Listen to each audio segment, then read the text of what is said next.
So a quick trade recap of yesterday. I took a long out of this H4 gap, and I missed a beautiful short here because I was doing grocery shopping, so I didn't expect the market to move that fast. I will quickly run through this and then just show my trade as live as it can be. Let's see, this was the trade. So what happened? We had Asia session. Let's see if I can move this thing. So we had Asia high being here, and as you can see,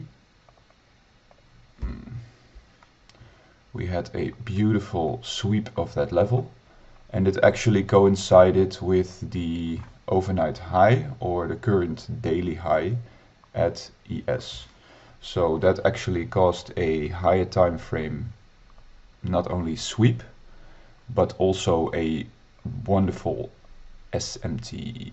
I don't know why my screen is so slow. So what you can see is that this level got taken, which it did not get taken for NQ, and then price swept. So let's zoom in. I've noticed that if there is a balanced price range being created in the move up and immediately it is being corrected, that is the most aggressive trade that you can take. So that actually is this level on the 1 minute. Let's just make it green. And there was a second level over here, but it was less obvious. It did give another good retest entry, and they coincided with this level. So ES was here a bit more bullish, and that changed afterwards, where NQ is more bullish. So this is actually the setup, and normally I then draw them both to see the confluence, because if this price level breaks, normally it just drops down, so you can easily put the stop above the gap and then just let it run. And then I would take off partials already towards 2R, but this would leave a wonderful runner all the way, I think, to like 20R, which I would never do because it doesn't make sense, but already getting to this level would give you a wonderful return.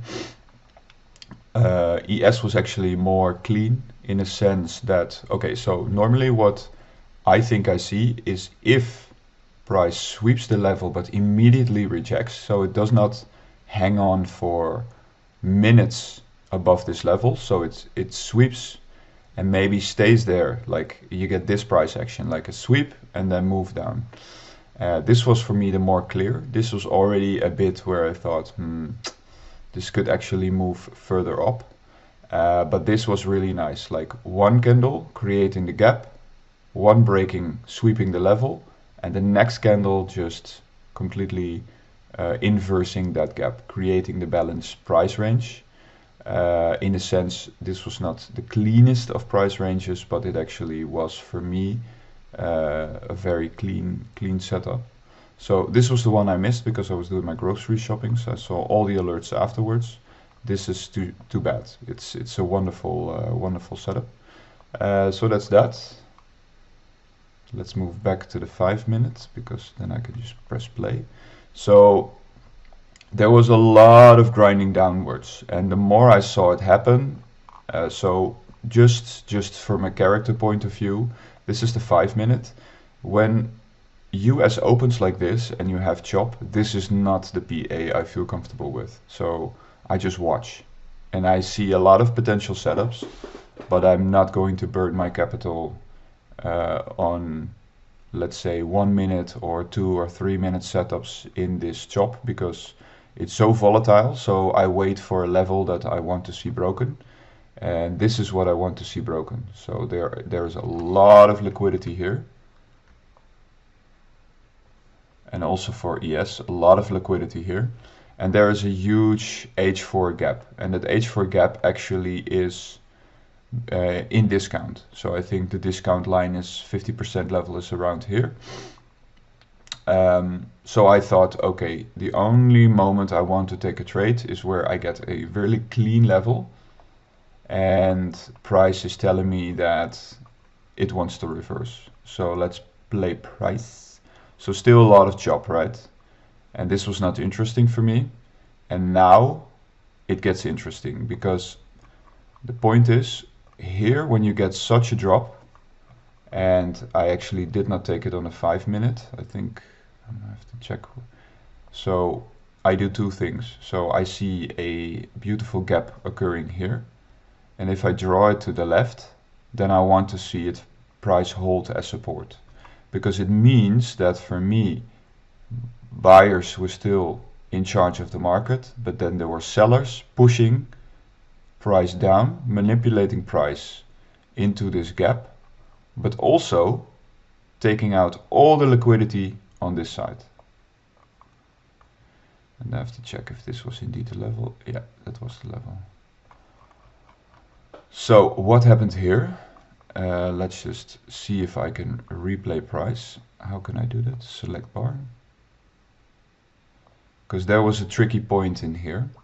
So I move to the 1 minute. I see price getting broken. And you get this first wick in, right? So this is the first wick in, but it immediately sells up. So for me, this is not interesting. You get this small gap, but you want to see a gap being formed over a longer time frame. Okay, so what happens now? Now what we get is we get that first liquidity run. And I think almost all liquidity was tapped. Moreover, we caused this really big SMT. Why? Because the gap is already taken, and I think in the end, not sure by the way if ES took out these levels. No, not yet. That was actually already here. Ignore that, ignore that. Luckily, I don't remember too much of those trades. So what happened here was there was a gap of 6 points, if I'm not mistaken. Is it 6? Yeah, almost. A little bit less. But this is like a small gap, and you want to see things in balance. So this is a long move down with a small gap. So if this inverses, it looks really good, but it seems more or less out of balance. So I was watching price. I was not really confident, especially also when you get this first rejection, right?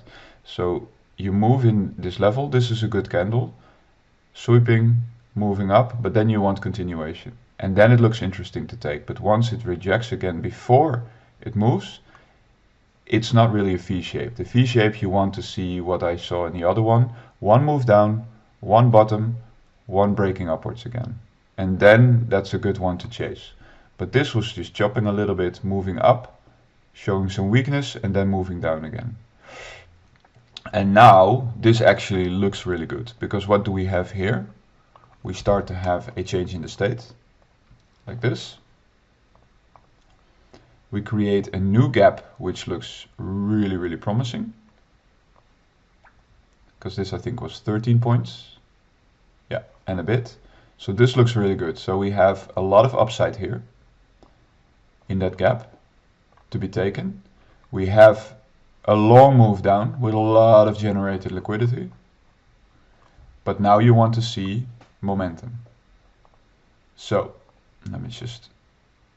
First candle looks good. Second candle looks good, looks good. This looks good, right?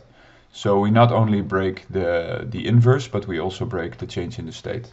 So now this looks for a long. And this is where I kind of fucked up my RR. So I put my stop below. And at first, because I'm collecting all this data on these 4-hour reversals or overnight high and low, previous day high and low reversals. And what I see is that it's worthwhile to wait for the retest of the inverse gap. Now price was here, and I target normally a 2R, right? Which is really conservative, because if I would look at this, then I think this is definitely possible. So I have my buy here, and I went a bit FOMO-y. So I actually took my entry, I think, up to here, significantly decreasing my R. So my stop level was still below here, because I thought, yeah, I need to need to take into account that this could be wicked. It should not happen, but it could be wicked. But my take profit was still the same. So I'm not going to, let's say, let the RR be in charge of the trade.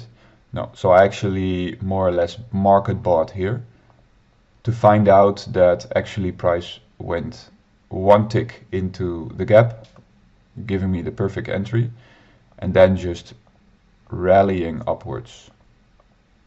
And that went more or less straight to my target here. And I think I had my target around, I think it was here, because I went for the 2R. And I scaled out something here, something here, something here, something here. So I did not take out everything. I did not leave a runner.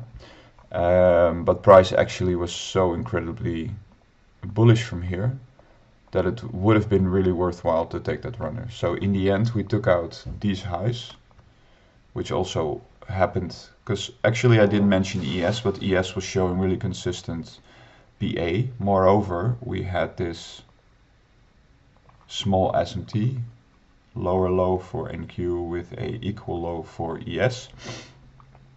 And ES also took out this high. So for me, that was perfect target. That would have been a perfect target. I did not take out all the meat, so there's still a lot to improve always.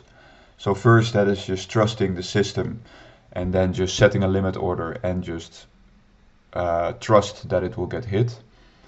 I would say, okay, so if we get that close here, it's okay to go halfway. But if I set the limit, I just should trust the process that it will be taken. And if I'm not feeling too comfortable, I just move it a bit up, but not going to market, because that's actually ruining more my RR. So this was perfect, nice setup, but there's more to be milked from it. But overall very happy, because I got patience, especially after missing this move, which was quite painful. I waited all the way up to this point where we got this move. So happy with that. On to the next.